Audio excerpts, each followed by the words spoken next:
Welcome to the BamaInsider.com podcast. It's Kyle Henderson of BamaInsider.com along with Andrew Bone, our recruiting analyst. Busy day yesterday, Bone. You holding up okay?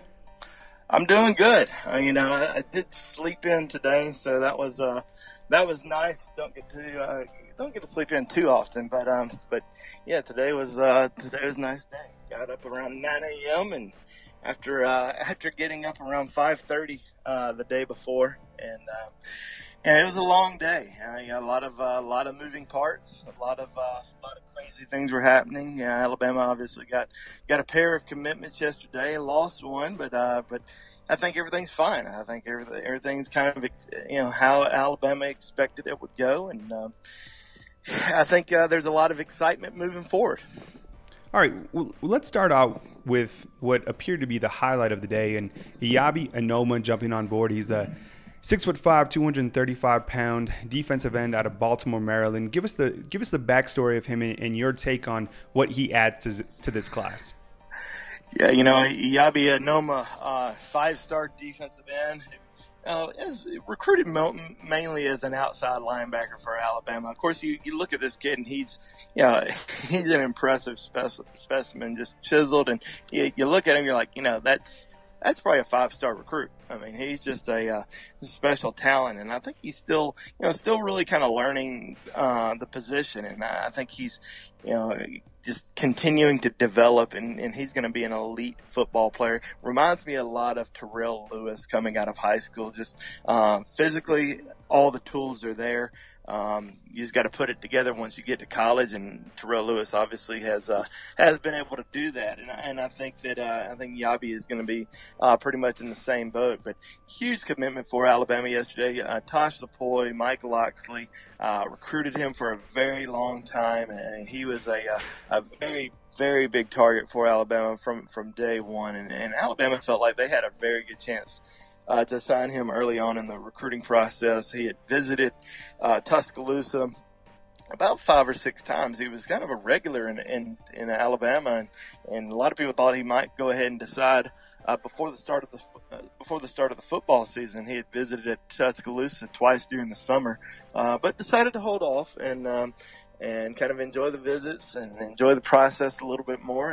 And then Alabama was able to land him yesterday. So that was a huge get. Of course, it was kind of funny. A lot of people were coming onto our board yesterday asking about Michigan, that Michigan was making a late push for him. And we had never really heard that. Maybe there may have been a Michigan site or somebody out there saying that, I don't know if it was to sell subscriptions. I know it wasn't our Michigan site because I talked to Brandon Brown about it a little bit, and he didn't buy into it at all. And he was just one of those guys that a lot of people just assumed he was going to Alabama. Maybe he wanted to create a little bit of drama and make people think that he might not be going to Alabama, and Michigan and Maryland were in the picture. But in the end, he decided that Alabama was the best fit for him. Now, yesterday, the day started off very early in the morning with Christian Barmore jumping on board. 6'6", 290-pound defensive tackle out of Philadelphia, another prospect from the Northeast, headed down to Tuscaloosa. What's your take on him? I know you had projected him to head to Alabama, but he jumps on board yesterday, and it seems like he's a big fit for a position in need. Yeah, absolutely. And this is the reason we get up so early on National Signing Day is because you never know how early kids will start making decisions, especially kids who are on the East Coast. And Christian Barmore announced, I think it was around 6:15 yesterday morning via Twitter. Now he was scheduled to have his signing day ceremony around 1 o'clock yesterday, but then yesterday morning around 6:15 released that he was heading to Alabama, and that's a big get for the Tide, because defensive line is such a priority position for them in this class. And they've really been looking kind of all over the country, for these big defensive tackles. And Bobby Brown had committed to Texas A&M. Of course, since has decommitted from Texas A&M, and looks like Alabama's got a good chance with him. We'll talk about him a little bit more later. But Christian Barmore, 6'5.5", 6'6", 290 pounds. Alabama really discovered him during the football season. He had been playing offensive line up until his senior year.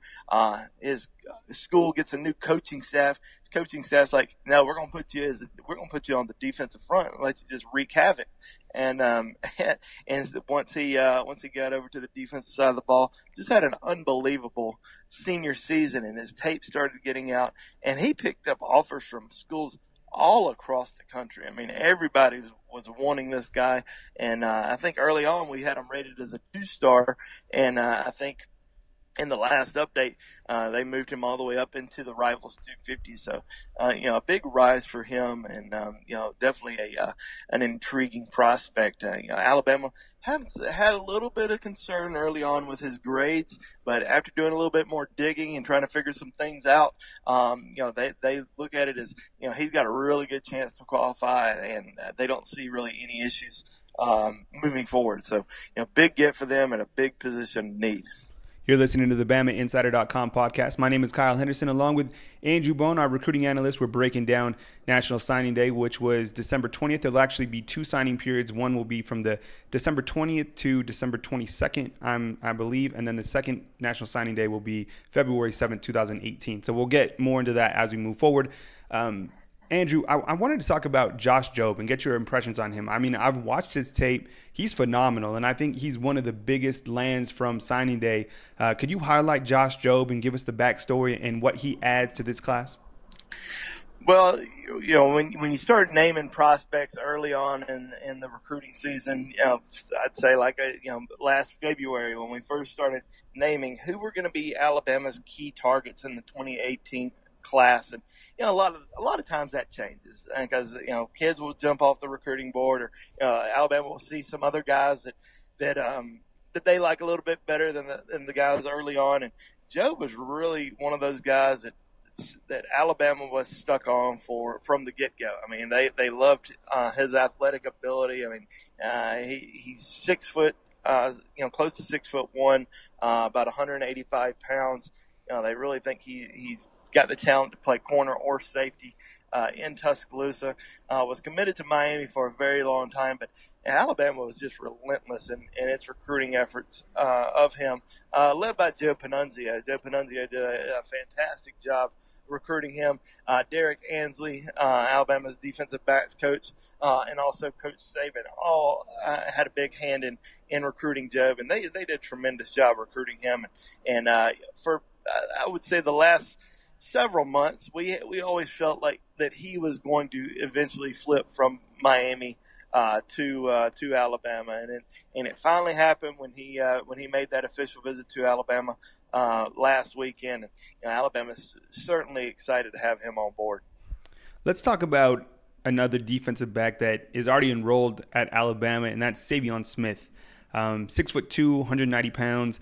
Already enrolled, not eligible to participate in these playoff games, but what does he add to Alabama? Well, he's a big kid, and he already has SEC experience as he played at LSU his freshman year. He's just, it's a big position of need for Alabama, and Alabama's going to lose, possibly up to 5 defensive backs.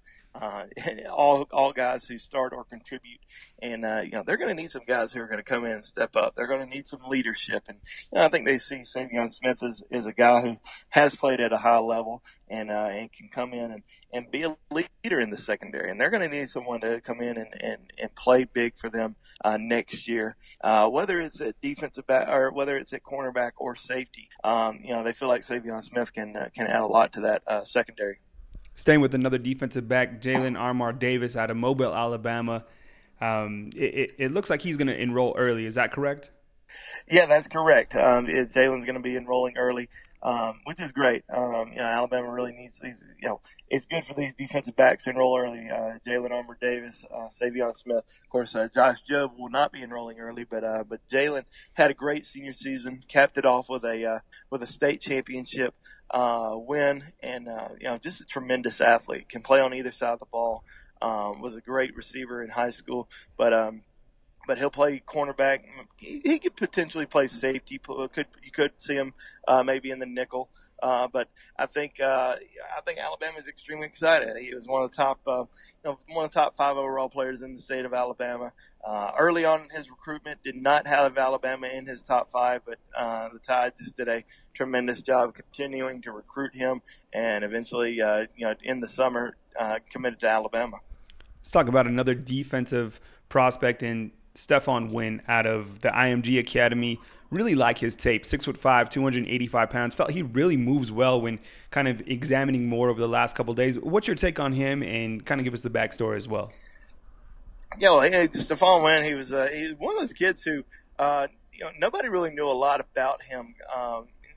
During, I think it was back in June, he made a trip to Tuscaloosa, and it was like, who's this kid? And he was, a top 100 4-star defensive lineman, but had never really mentioned Alabama as a potential school of interest. And everybody thought he was either going to South Carolina or Georgia.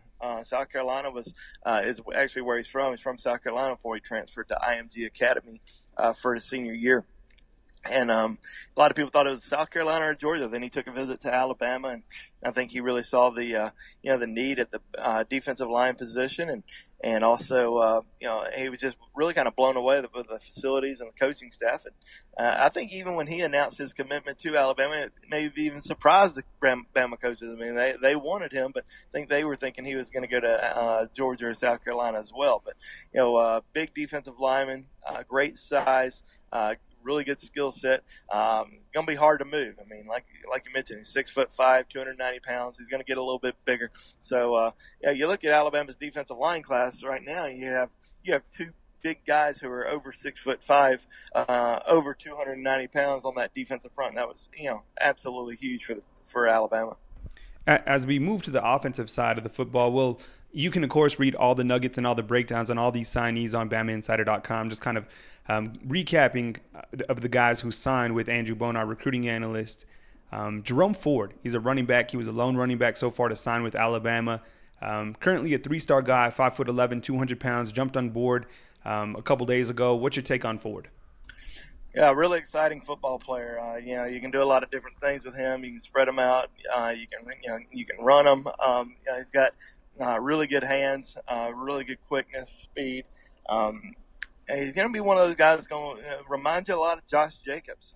Josh Jacobs lines up in that slot a lot, and he's a mismatch, and I think that's what Jerome Ford's going to be for Alabama. And he's very explosive, and he's really one of only 3 running back targets that Alabama recruited throughout the entire process.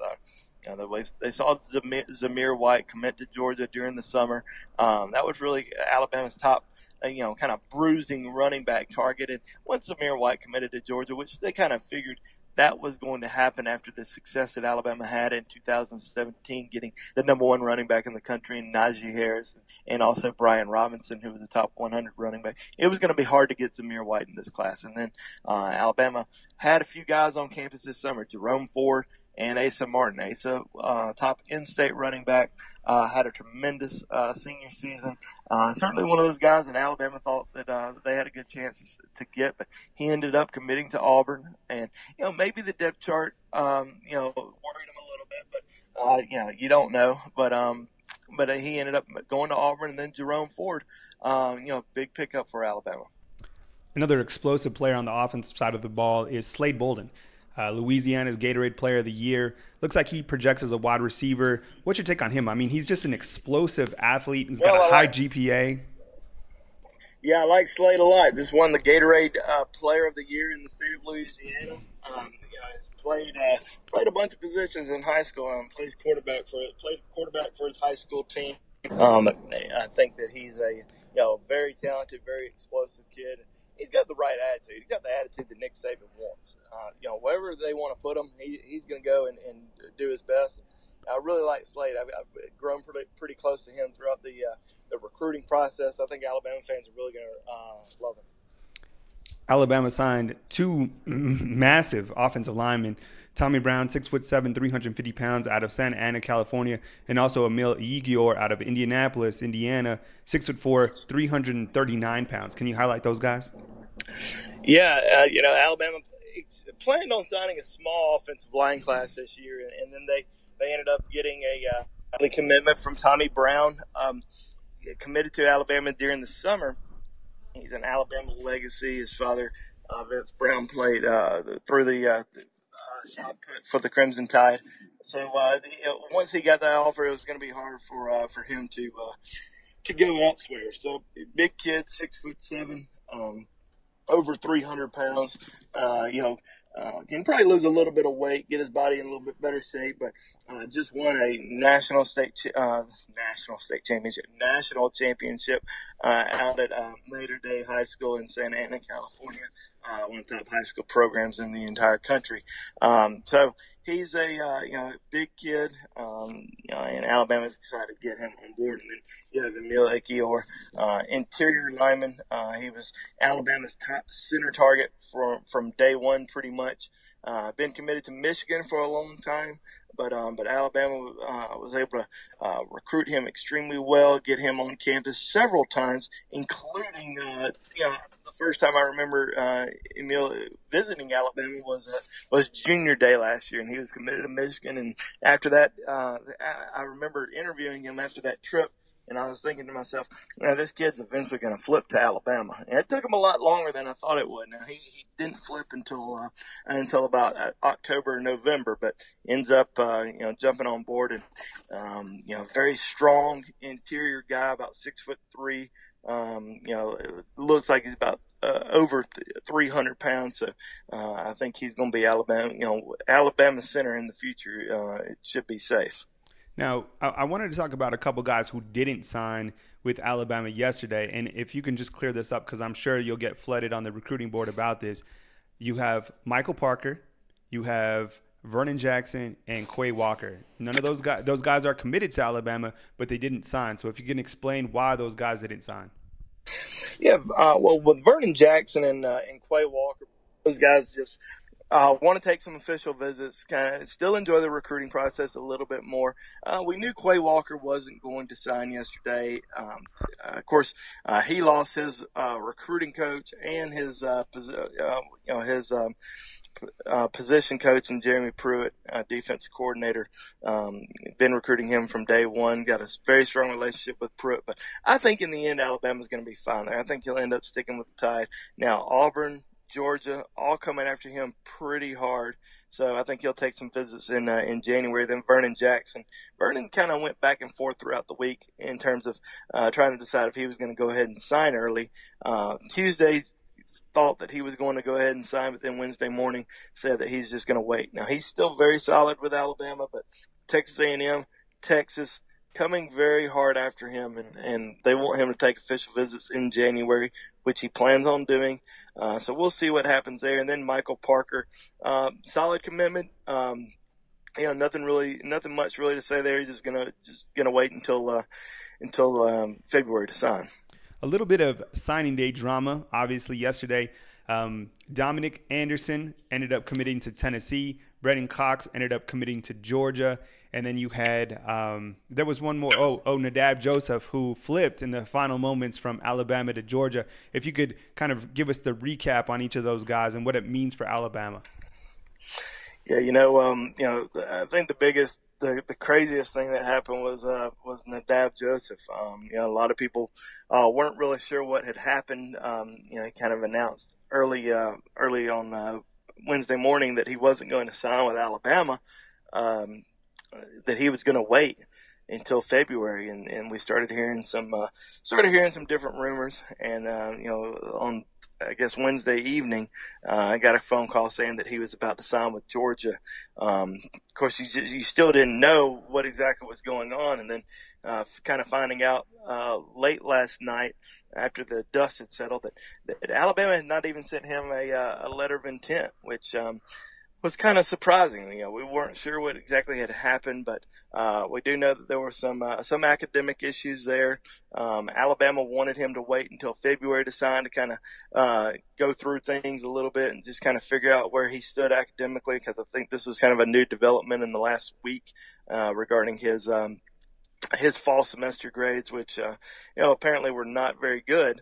Alabama wanted to kind of look through things and just see what they could do in terms of, giving him some advice moving forward on his grades. But then I don't know if that really upset him or what, or if he. I think he kind of explained to Alabama, I'll wait until February to sign. But I guess instead, he had been making some contact with Georgia and told Georgia that he would flip to them. And of course, it made it seem like Georgia had stolen him on National Signing Day. And in reality, they did. They did flip him because Alabama was going to wait until February to figure out if he was going to make it academically. But the fact that he didn't get a national letter of intent on Wednesday or prior to Wednesday, I think that says a lot about where things stood with Alabama. Now, while Alabama had a successful first signing period, they didn't sign a quarterback. Emory Jones, who they had heavily targeted, signed with Florida. What's Alabama going to do for the class of 2018 class at the quarterback position? Well, I think they'll wait. I think they'll go back to the drawing board, kind of look over, some different quarterbacks, kind of figure out if, who's still out there. Who did not sign yesterday? Who can they possibly get on campus for an official visit in January? And, a lot of people were talking about James Foster, in-state quarterback from Montgomery, Sidney Lanier High School, had a great senior season, and it really kind of been on Alabama's recruiting board for a long time.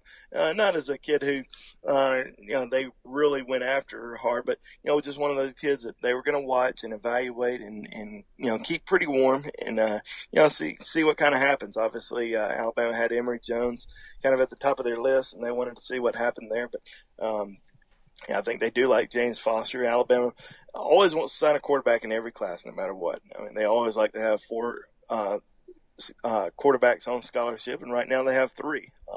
So I think they'll see what's still out there and then make a decision a little bit later on. But James Foster is definitely a name to watch out for. He's going to take an official visit in January. I think January the 19th, when he's currently got one scheduled for Alabama.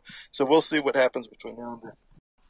You're listening to the BamaInsider.com podcast along with Andrew Bone of BamaInsider.com. You can subscribe to any of our podcasts by simply going on to iTunes or Google Play and searching for the BamaInsider.com podcast. As we round out the National Signing Day recap with Andrew Bone, let's talk about what's next for Alabama. Guys that are still on the board include Penei Sewell, Nick Petit-Ferrer, Justin Ross, Jalen Waddell, Jacob Copeland. Talk about those guys and what you expect to hear over the next month and a half from these guys. Yeah, well, I think the exciting part is Alabama still has a lot of top talent still out there, a lot of top guys that they feel pretty good about landing over the course of the next month. And I think that they're in pretty good shape with Jalen Waddell, top 100 wide receiver out of Texas. I think they've got a good chance to land him. Justin Ross, top in-state player, 5-star wide receiver out of Central Phoenix City. I think they've got a great chance to sign him as well. Jacob Copeland, one of the best athletes in the country, going to be heavily targeted by Alabama over the course of the next month. So we'll see what happens with him. Offensive side of staying on the offensive side of the ball, offensive line. I think Alabama will get one more offensive lineman. Penei Sewell decided to delay his signature yesterday, and I think Alabama's still involved with him. But I would put Alabama's odds of landing Nick Petit-Ferrer, the Rivals 100 tackle out of Tampa, a little bit ahead of Sewell right now. Defensive side, Alabama really wants to get some more defensive linemen, defensive backs. Obviously, you've got to get some. You got to keep the guys who are committed: Quay Walker, Vernon Jackson. But looking at some defensive linemen, if they can go ahead and get Bobby Brown on Friday, that would be huge. But if he decides to wait, they're going to have to continue to recruit him. Malik Langham, who just received an offer from Alabama recently, an in-state defensive lineman from Huntsville. You have Tyler Friday, who took an official visit to Alabama a few weeks ago. We'll see what happens with Friday. Is a Northeast guy, Michigan, Ohio State, very heavily involved with him. But Alabama certainly has made a strong impression. But and then finally defensive back. It's going to be huge for Alabama. It has three defensive back commitments, but one of them is a junior college guy. So, is Savion Smith going to be around for a year? Will he be around for 2 years? So you need to get some defensive backs, and Alabama wants to sign at least 2 more defensive backs in this class. Top 2 guys, Patrick Surtain and Tyson Campbell out of American Heritage High School down in Plantation, Florida. 2 very, very big guys for them that they're going to be heavily recruiting. Isaac Taylor Stewart, a 5-star defensive back out of California, plans on taking an official visit. And I think Alabama will start pressing hard for him. It hasn't really been one of those guys that we've been talking about much on the board, but really his name started popping up over the course of the last couple weeks. And I think if Alabama really pressed hard for him throughout the year, they would already have him committed, because he actually grew up an Alabama fan and always kind of wanted to play there. But Alabama was really kind of going after some other guys and just hadn't really gotten involved with him too much. But now that he's talking about coming in for an official visit, that's a big name to really kind of keep an eye on. For continuing recruiting coverage, check out BamaInsider.com. Nobody does it bigger or better than Andrew Bone. He's bringing it to you right on the recruiting board. Head on over to BamaInsider.com. Look for the recruiting board. You can find it all on there. And Tony Sakalas, myself, Kyle Henderson, will be bringing it to you from New Orleans in a couple days as Alabama prepares for the Sugar Bowl, taking on Clemson. For continuing coverage, please check out BamaInsider.com. Now is a great time to subscribe to the website. Sign up for a year. Get a $50 gift card to BamaFever.com. All the coverage, we got you locked and loaded at BamaInsider.com.